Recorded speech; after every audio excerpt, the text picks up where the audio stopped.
Pavel Meléndez Cruz, egresado de la Universidad Nacional Autónoma de México en Ciencias de la Política, politólogo, el día de hoy cónsul general del Consulado Mexicano en Denver, nos inspira con su muy personal historia de vida y éxito.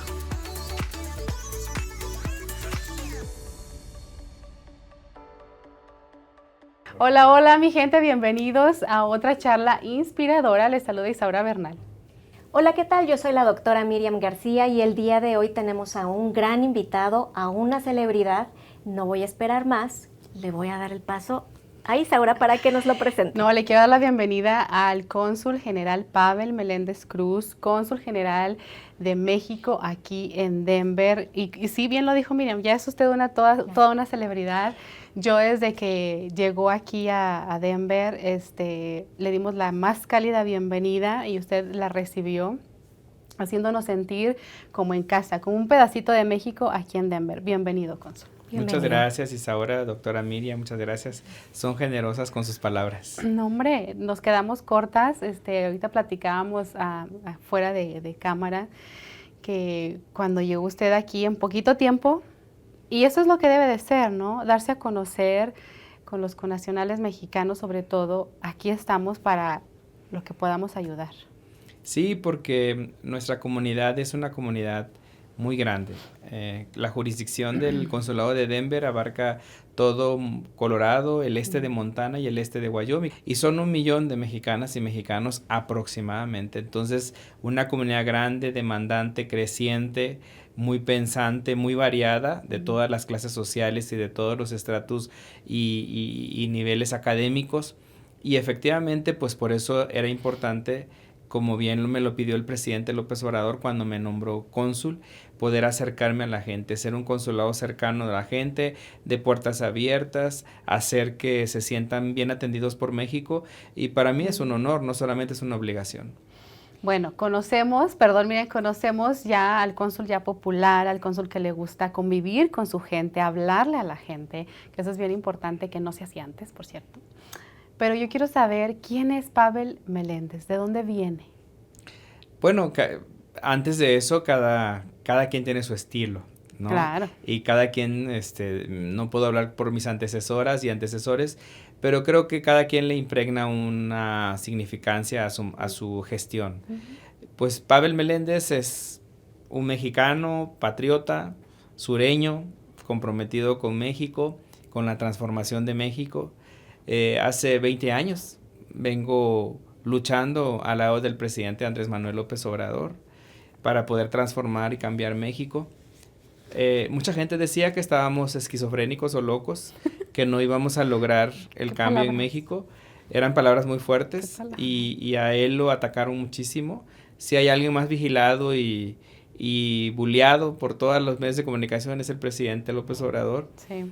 Y efectivamente, o sea, aunque hayamos estudiado en la misma escuela, yo egresé de la Facultad de Ciencias Políticas de la UNAM, él igual, somos de historias distintas, ¿no? A él le tocó la transformación del inicio de la democracia en México.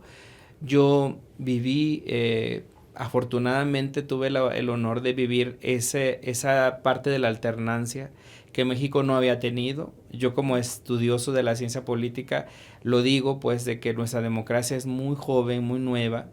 Y 1997 marcó un parteaguas para la democracia mexicana y para mí, porque fue el año en que yo ingresé a la UNAM y eso me permitió ser protagonista tal vez en el último fila de la democratización de México, y eso pues arraigó mis valores y mis principios. Y pues siempre en la resistencia, estábamos en la oposición, en la resistencia, y era importante que el cambio que queríamos nosotros hacer se hiciera realidad, que no fueran nada más palabras o de dientes para afuera. Y eso fue lo que me hizo comprometerme con la transformación. Y soy un hombre de izquierda, progresista. He tenido la fortuna de nacer en el México profundo, que como le llamaba Bonfil Batalla, un autor que escribió de la historia. El México profundo es donde está el México de verdad, el México fuerte, salvaje, bravo, Y de ahí vengo, del estado de Oaxaca, de donde viene el presidente Benito Juárez y muchos mexicanos y oaxaqueños destacados, pero pues nacer en medio de los pueblos originarios, los pueblos indígenas, mis abuelos que hablaban zapoteco, y mi familia, pues todo eso me da un orgullo para representar con mucha dignidad a México. Yo sé, se le nota y lo hace notar que es muy orgulloso y bravo sureño. Muy bravo. No soy tan bravo como los Sí chihuahuenses, No, sí es. pero pues ahí la llevamos, ahí la llevamos. Pero eso es bueno. Usted muy bien lo menciona, usted tiene toda una trayectoria muy grande. Como mencionamos en un principio, usted ya es una persona más que reconocida, sin embargo, cuando uno lo ve en la pantalla, uno puede ver esa familiaridad, puede ver a esa persona humana. Y en cierta manera, como usted mencionaba, veníamos de una transición en donde la desconfianza probablemente podía haber existido. Sin embargo, usted superó toda esa barrera al punto en donde hoy día es reconocido como, por supuesto, el cargo tan importante que tiene, pero también por ese lado humano. ¿Qué es lo que lo ha hecho mantenerse en esa vía y, por supuesto, interactuar de la manera como lo ha hecho con nuestra comunidad? Pues yo creo que es importante los valores y los principios de la familia. Yo vengo de una familia con una tradición de izquierda progresista, que mis padres militaban en el Partido Socialista Unificado de México, después en los otros partidos de izquierda, y fueron precursores de movimientos sociales, y que siempre en la adversidad, cuando México tenía la guerra sucia que le llaman, cuando desaparecían personas por el ejército y no había libertades, era como vivir en la resistencia. Y creo que cuando eres congruente con lo que piensas, con lo que dices y con lo que haces, puedes hacer muchas cosas. Es bien complicado porque cuando tú estás en política o cuando te metes a un cargo público, entras como ya con un prejuicio porque esos cargos ya están prejuzgados. Cuando yo fui congresista, por ejemplo, un congresista en México está peor calificado que un policía. O efectivamente una persona que trabaja en el gobierno, pues ya lo ven con otros ojos. Entonces, lo que hay que hacer es ser congruente. Si uno tiene sus valores y si uno aplica lo que realmente piensa, que uno tiene que llegar a servir y no a servirse, la gente, como bien lo dice el presidente López Obrador, no es tonta. Tonto es el que cree que el pueblo es tonto. Pero la gente siempre observa, la gente siempre ve, siempre analiza, aunque no te diga nada. Entonces, cuando eres congruente y dices, vamos a llegar al gobierno para cambiar las cosas, al menos en el trato tenemos que hacerlo. Y por supuesto, en lo profundo que tiene que ver con el combate a la corrupción, con no permitir que siga lo mismo. Entonces, eso es algo que creo que ha marcado. Efectivamente, hay cosas que no puedo cambiar de la noche a la mañana, pero es el proceso que se tiene que iniciar. Alguien tiene que iniciarlo. Claro. Y este cambio, por ejemplo, que se ha hecho en el gobierno, pero que se ha hecho en el consulado, por poner el ejemplo pequeño, es un cambio que también tuvo resistencias. También tuvieron que renunciar personas que no aguantaron cuando subí las citas, por ejemplo. O personas que se sienten como más vigilados porque el cónsul está con la comunidad ahí y no quisieran que estuviera el jefe ahí, ¿no? Pero es un proceso que ya cuando se van acostumbrando, después de 1 año y medio que yo llevo en el consulado, pues ya entonces la gente dice, bueno, pues entonces no nomás son palabras. Y creo que lo más importante es ser auténtico.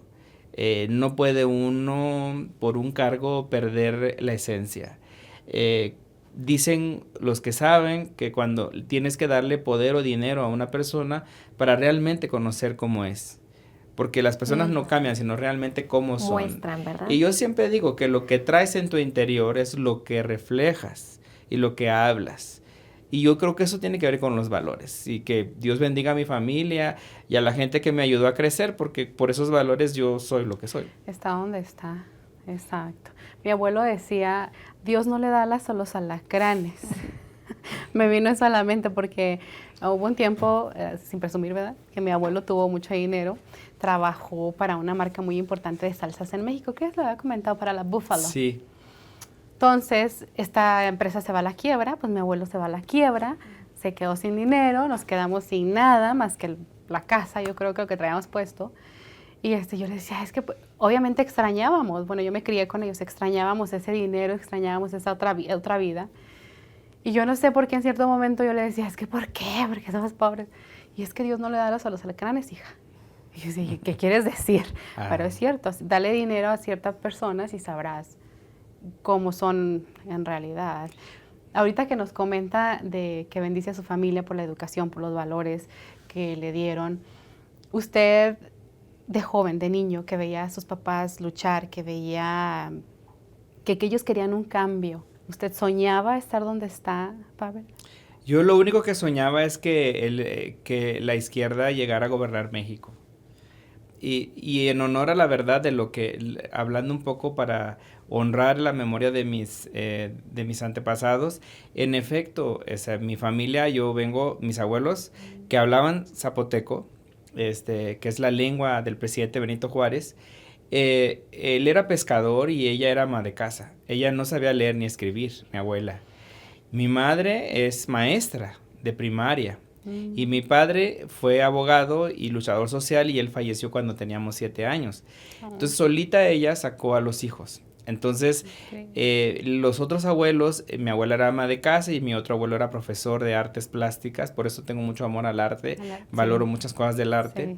Y ya después creo que esa como la unión de la familia, porque las familias en el sur de México son demasiado grandes. O sea, yo tengo como 30 primos. Sí. Y entonces somos gente que venimos de la cultura del esfuerzo. Porque mucha gente piensa, me lo dijo una señora en un evento, dice, oiga, todos los cónsules tienen que ser de Ciudad de México. Y le dije, no, porque yo soy del sur.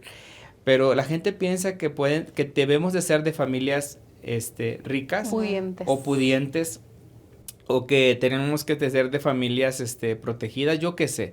El asunto es que en mi caso no es así. Entonces, el presidente López Obrador tuvo el atino en su momento para decirme, pues ayúdame para poder organizar lo que te corresponde en mi estado y luego ya acompañarlo en el gobierno. Yo no imaginé en su momento ser candidato junto con él. Para mí fue un gran honor porque había yo sido candidato varias ocasiones desde que yo terminé la universidad. En el 2003 fue mi primera postulación para congresista federal. Bien joven. Sí, y lo fui después 5 veces más. Yo no pude entrar al Congreso, nunca ganaba. Y a la hora de la hora, cuando me pidió que le ayudara en el 2015, que fue la primera vez que el actual movimiento que gobierna México competía en las elecciones, teníamos primero que pasar como la prueba. Oiga, si usted tiene ya más de 5% de los votos puede tener su registro, pero si no, no. Entonces yo ayudé a eso. Obviamente nos perdimos de calle porque nos aplastaron, no éramos conocidos como el nombre como tal, no puedo decirlo ahora, pero ya 3 años después, cuando él se postuló, me pidió a mí que lo acompañara en mi distrito.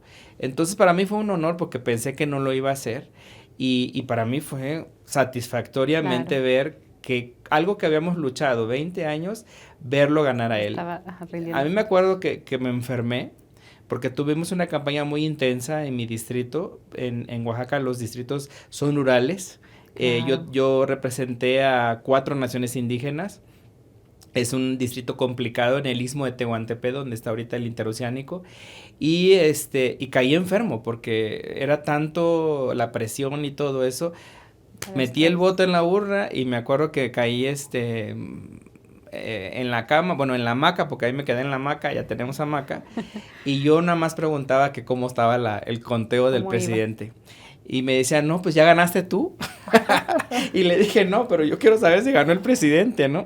No, ya ganaste tú, ya ganó él, ¿no? Qué padre. Y entonces eso fue algo muy, muy importante. Satisfactorio, claro, sí. En su vida. Usted menciona, y creo que qué bonito, como le comento, ya conocer esa parte más personal de usted, y creo que todavía de más inspiración, porque usted está mencionando que no es una familia privilegiada, muy bendecida, definitivamente, pero en el aspecto de que usted le tocó picar piedra, que yo creo que es precisamente ese lado humano que le refleja nuestra comunidad.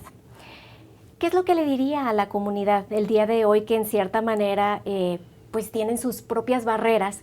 Sin embargo, usted como ha alcanzado el éxito, ellos también lo pueden alcanzar. No pensé que me iban a preguntar eso, pero creo que llega el momento en que eres tan terco y necio a veces para poder querer lograr tus sueños y tus anhelos y metas en la vida, que a veces no te fijas en el momento en que ya estás. Por ejemplo, yo como les he comentado, desde el 2003 fui candidato a congresista y pude ser congresista del 2018. Entonces, ¿cómo es posible si yo tantas veces quise ser congresista, cuando lo fui no tenía que obedecer al pueblo? Entonces lo que yo hice es regresar con la gente a preguntar qué es lo que quería que hiciera su legislador. Entonces es como la congruencia, o sea, ¿para qué quieres ser congresista si no vas a trabajar para la gente?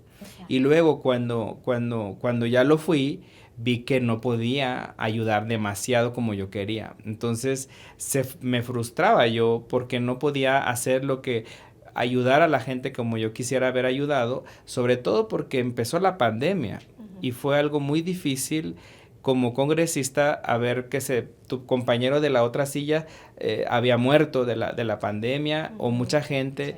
Sí, yo de mi salario de congresista doné 4 meses para los hospitales públicos de México porque era un compromiso con la gente que menos tiene y además más pobre de mi estado. Entonces, creo que primero hay que recomendar que hay que persistir, que hay que ser persistentes y hay que tener una meta en la vida donde uno pueda también ayudar a los demás. Cuando se vuelve muy egoísta, ese anhelo o esa persistencia, cae uno en la necedad sin rumbo. Entonces tiene uno que ser persistente, con objetividad, no dejarse caer, porque yo también estuve a punto de dejar la vida pública. Me acuerdo que me propusieron ser gerente de una agencia de viajes y como no me alcanzaba el dinero porque estaba mi carro estaba embargado, no acepté ese trabajo, pero si lo hubiera yo aceptado, pues no hubiera yo seguido, por ejemplo, en mi carrera política. O cuando me propusieron ser sobrecargo de Aeroméxico también y me acuerdo que por la estatura no pude pasar el último examen porque pedían más altura a los varones que a las mujeres. Entonces eran retos. O sea, no todo ha sido miel sobre hojuelas, ha habido muchas críticas. He enfrentado muchas campañas de desprestigio en los medios de comunicación, los ataques directos y a mi familia. Y eso de alguna manera también cuando ves a la familia te detienes en algunas cosas. Pero lo más importante, yo creo que aunque no suene cursi, es el amor. O sea, cuando tú realmente amas lo que haces o por qué lo haces, creo que no hay fuerza que te detenga. Y es algo que yo puedo recomendar, que lo hagamos con pasión, con amor, con entrega y para ayudar. Porque si uno lo hace como para perjudicar a los otros egoístamente, pues tal vez lo logras, pero no dura mucho. O el karma llega. O se regresa. O el karma llega. Ahorita que menciona los malos comentarios, cónsul, le digo que cuando usted llegó y nos citó a todos los medios de comunicación, etcétera, yo siempre vi en usted algo diferente, ¿no? Pero con la fama, el ser una persona pública, el estar en el medio de la gente, sí, ayudar y todo, siempre vienen los malos comentarios, así como usted dijo, las malas vibras. Específicamente, cuando usted llegó a este país a trabajar al consulado aquí, enfrentó muchas malas críticas, enfrentó que la gente incluso no dijera, no, pues, ¿para qué traen a esta persona? O esta persona, ¿por qué está aquí? ¿Cómo usted enfrentó todas estas críticas? Porque sigue en pie, más bravo que nunca. ¿Cómo las enfrenta? Bueno, yo creo que hay que tener resiliencia, ¿no? Y hay que tener resistencia. Y es algo, tal vez es más fácil para mí que vengo del mundo de la política que para una persona que no ha estado en el ambiente público. Sin embargo, como ya lo comenté, cuando vienes del ámbito político, tienes más prejuicios que enfrentar que los juicios. Definitivamente creo que no es correcto dar juicios de nadie. Creo que cada quien tiene su historia, cada quien tiene su vida y es algo complicado, pero cuando, como dice el presidente López Obrador, yo tengo que estar como, y estoy de acuerdo, creo que la vida pública debe ser más pública, hablando del término de cuando eres una figura pública y tiene que ver con los asuntos públicos del consulado. Ya con los asuntos personales es otra cosa, pero es importante también ser empáticos. Y yo hablo de la empatía y se lo digo a todos mis compañeros de trabajo, que gracias a ellas y a ellos, tengo que ser justo también de que no hubiera transformado el consulado si no es por ellos. O sea, yo solito no hubiera podido y no puedo. Pero el equipo de trabajo siempre le digo, tenemos que ser empáticos. La empatía es de ida y vuelta.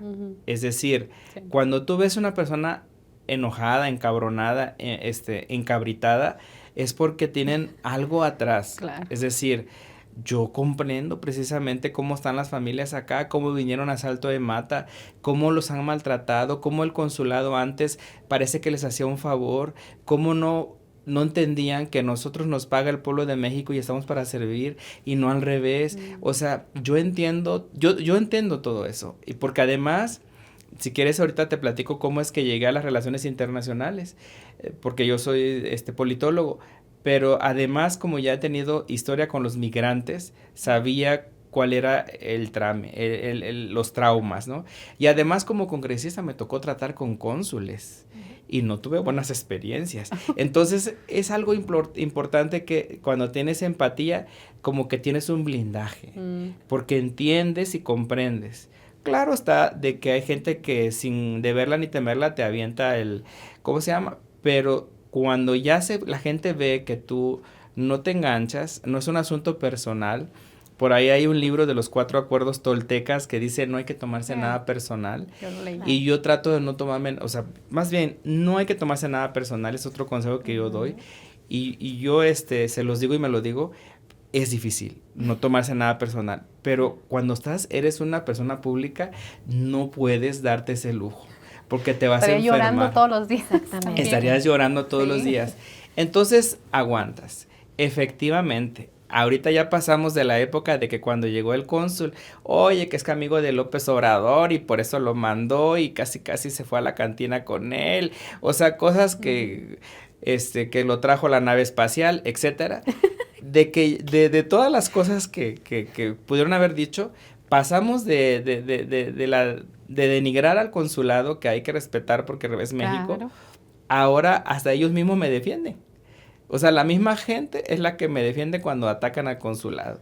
Y ahí hay gente que nunca le va, o sea, aunque cambiemos, aunque nos pongamos de tapete, no van a estar conformes. Pero bueno, lo importante es servir a la gente, claro, y servirla con dignidad. Y vamos a seguir así. Como te digo, mis trabajadores, algunas personas renunciaron a los pocos meses que yo llegué porque no aguantaron el ritmo de trabajo. Entonces lo siento mucho, pero la comunidad es muy demandante y efectivamente tengo que cuidar a mi equipo de trabajo, pero también tenemos que servir a la comunidad. Conociendo un poquito, porque ya podemos ver el lado humano, pero nos gustaría cuando tiene su tiempo, ¿cuáles son sus hobbies, sus pasatiempos? ¿Cómo le gusta pasar el tiempo? Mira usted, yo también soy un hombre creyente. Independientemente de todas las religiones y denominaciones cristianas o católicas o no cristianas, etcétera, que respeto, además tengo amigos en todas las religiones. Creo que hay que también vivir bien con la conciencia divina, con el Creador, pero también pues tener la conciencia tranquila, ¿no? O sea, si no vas en el mundo haciendo, incluso hay una teoría, hay un libro que se escribió de la teoría del chingar. O sea, que los mexicanos van chingando a uno y entonces el otro chinga. Sí. Perdón que diga la palabra, pero así se llama. Sí. Y entonces, yo creo que en su momento, como decís ahora, llega el karma, ¿no? Claro. Entonces, cuando tenemos tiempo libre, que es muy poco ahora como cónsul, lo que me gusta es caminar y me gusta también leer y me gusta de repente ver una serie, ¿no? Porque a veces no funcionan las dos primeras para desconectarme del consulado, porque voy caminando y ya va pensando. Mi ardilla es imparable, ¿no? Y luego, o si me pongo a leer, ya resulta que me acordé de algo y empiezo a pensar. Entonces mejor veo la serie y me enfoco a la serie, ¿no? ¿También le gustan los conciertos, Consuelo? Y me gustan los conciertos, me música. gusta la música, me gusta cantar. Me gusta Ah, cantar es cantante, también. mire. Me gusta. Sí, y me gusta mucho bailar. Ahorita no puedo bailar porque pero ya cuando pueda y nos aventamos un Me ha sonidero. tocado verlo bailar en algunos Sí. eventos. Volvemos a lo que dijo Miriam, ese lado humano refresca, honestamente. Y también por ahí un pajarito me dijo que le gusta la música del grupo Inspector. ¿Sí es un grupo? Sí, estuvieron aquí, los fui a recibir a sí. Inspector y a Elefante. Sí. Y Claro. y ¿Qué tal? lo que pasa es que me acuerdo cuando estaba la época de la UNAM, Sí. el ska. Entonces cuando yo Sí. estudiaba el ska estaba de moda y con Inspector pues bailábamos ska. Y Wow. yo no soy tan fanático, pero ahí estuve con el vocalista. Hace falta. Hace falta esa distracción. Sí, no se volvería uno loco. Sí, me gusta más la cumbia, que ok. es parte de lo que hay en el sureste de México. Sí.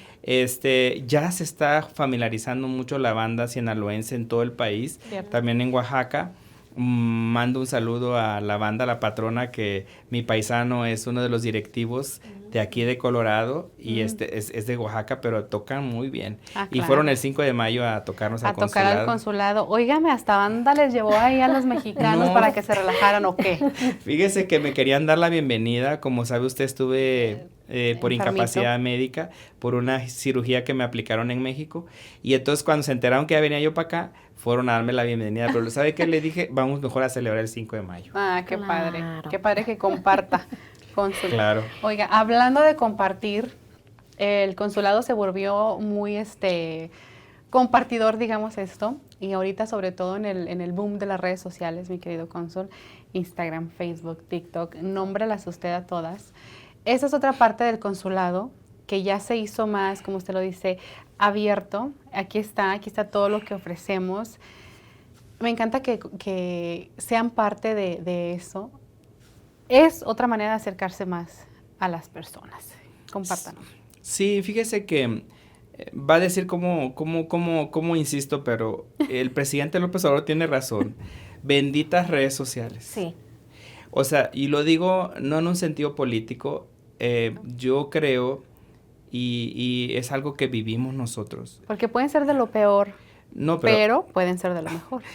Mire, en México, como ya le platiqué, yo vengo de una resistencia a favor de la democracia para que hubiera más apertura y hubiera libertad de expresión. Y entonces, en México, todas las televisoras y todos la radio y la prensa escrita se cerró al cambio. Y solamente nos salvó las redes sociales. Nosotros pudimos transformar México y pudimos llegar al gobierno gracias a las redes sociales. Porque ahí cómo le hacían. Ajá. ¿Y por qué? Porque traspasaron la Claro. barrera. Nosotros Sí. le llamamos el cerco informativo. Rompimos el cerco informativo. Y por eso el presidente dice que la prensa se regula con la prensa, no a través del gobierno. Y por eso dice que lo público tiene que ser más público, para que la gente sepa cómo se gasta su dinero. Exacto. Del pueblo. Entonces, bajo esa premisa y tradición, me parece importante saber comunicar. O sea, ¿cómo es posible que tenga usted un congresista que va a hacer cosas, pero que la gente no sepa qué está haciendo o nada más va a cobrar y se va a sentar? Lo mismo cuando tenemos una función de gobierno. Claro está que dependiendo la función de gobierno es como nos permiten hablar públicamente. Aquí tengo que hacer honor a quien honor merece. Aquí está Majo López, que sin ella yo no lo podría hacer.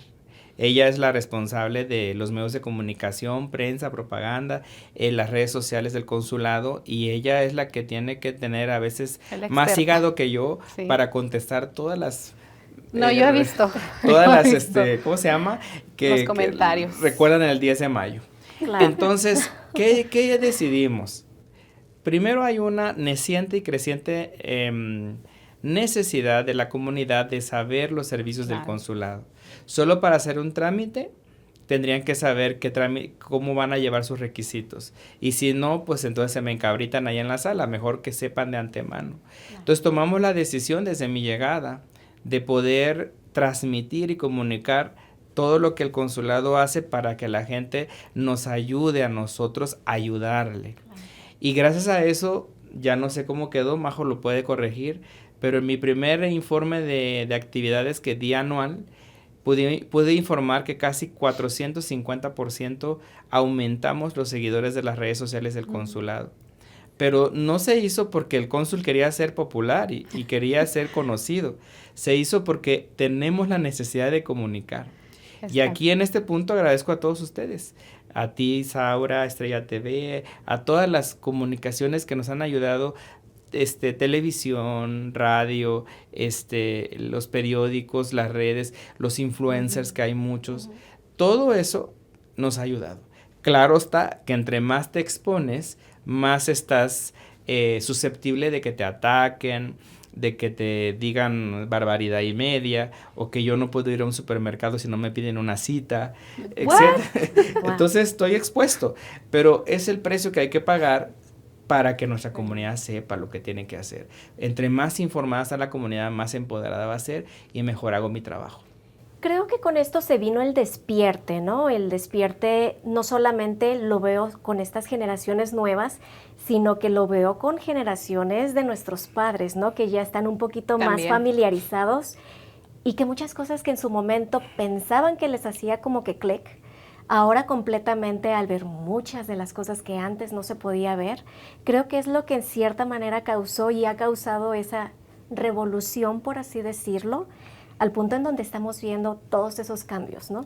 Sí, porque yo creo que lo importante es no resistirse a los cambios. Entre más se resista a usted, más va a sufrir. Claro. Porque la sociedad del mundo cambia todos los días y gira. Ahora, sí es importante decir que tanto cosas buenas como malas suceden en las redes sociales y tenemos que tener la habilidad de transmitir lo correcto. Por ejemplo, tenemos una limitante en el consulado de que no podemos entrar todavía al TikTok o al Snapchat o no sé cómo se llama el otro. ¿Por qué? Porque entonces ya sería demasiado. Y yo no me veo bailando en un TikTok, aunque hay hay cónsules y embajadores que lo han hecho, pero por sus redes personales. Pero yo le digo a Majo, oye Majo, ya creo que tenemos que entrar a TikTok porque es lo que la chaviza ahorita está por ahí. Porque les pregunto y luego se ríen, oiga, no, ¿sabe usted cuándo sacan la cita del consulado? Se quedan así. Pero sí, ¿saben cuándo viene Peso Pluma? Ay, sí lo saben. Sí. ¿En dónde lo vio? En TikTok. Sí, es muy, muy fuerte. Usted, porque ahorita nos está dejando definitivamente mucho legado y definitivamente su nombre ya está en la historia.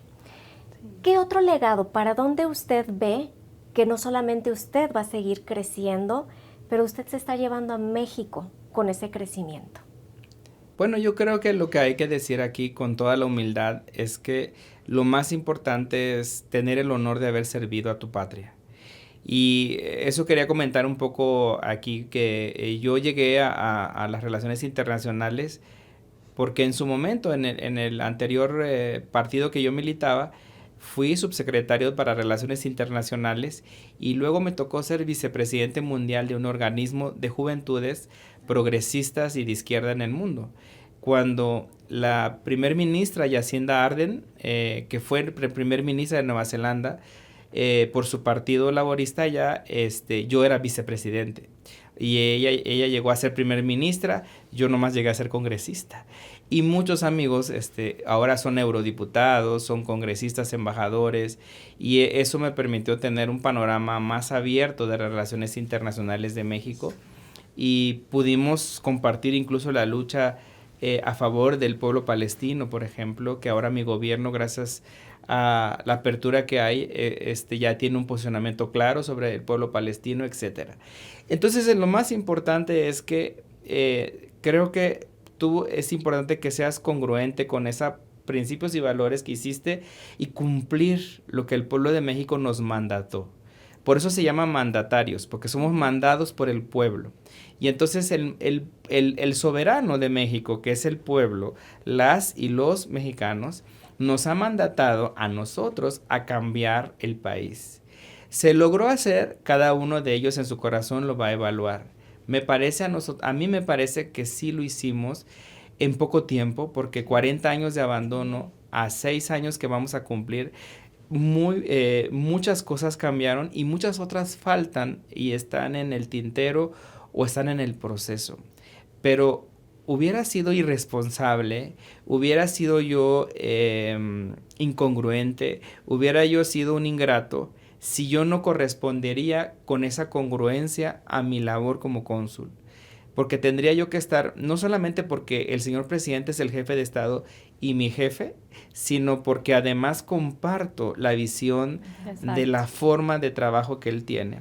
Entonces, sería muy ingrato ser un cónsul que no sale, que está en su escritorio, que no ve a la gente, y no lo hacemos, repito, porque sea obligatorio, o como le puedo decir, que no se malinterprete, o por tener una moda, o porque, etcétera, sino que creo que lo tenemos que hacer auténticamente bien con la gente, y ese es el legado que quiero dejar, o sea, de que digan que yo sí le serví a México. Lo demás, o sea, de las comparaciones, si me quieren reconocer, si lo quieren comentar, vendrán otros después de mí y harán la comparación la gente. Pero para mí lo más importante es que yo me quede satisfecho y que la gente pueda estar satisfecha de que un patriota le sirvió a su patria. Mi querido cónsul Pavel, muchas gracias por esta charla tan intensa e interesante, ¿verdad? Yo quiero darle un espacio al consulado aquí en este podcast, y yo siempre he dicho aquí y en otros lugares que aprovechen todos los recursos que tiene, y sobre todo ahorita con usted. Dígales un mensaje por ahí.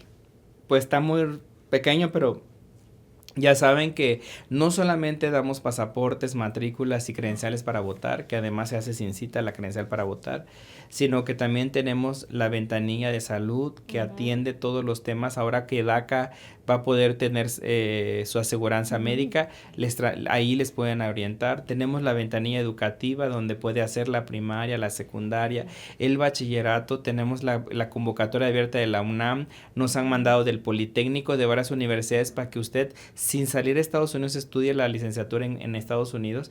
Y también tenemos la ventanilla de atención integral a la mujer. O sea, nosotros con la ventanilla de la mujer atendemos y estamos contra la violencia doméstica y de género.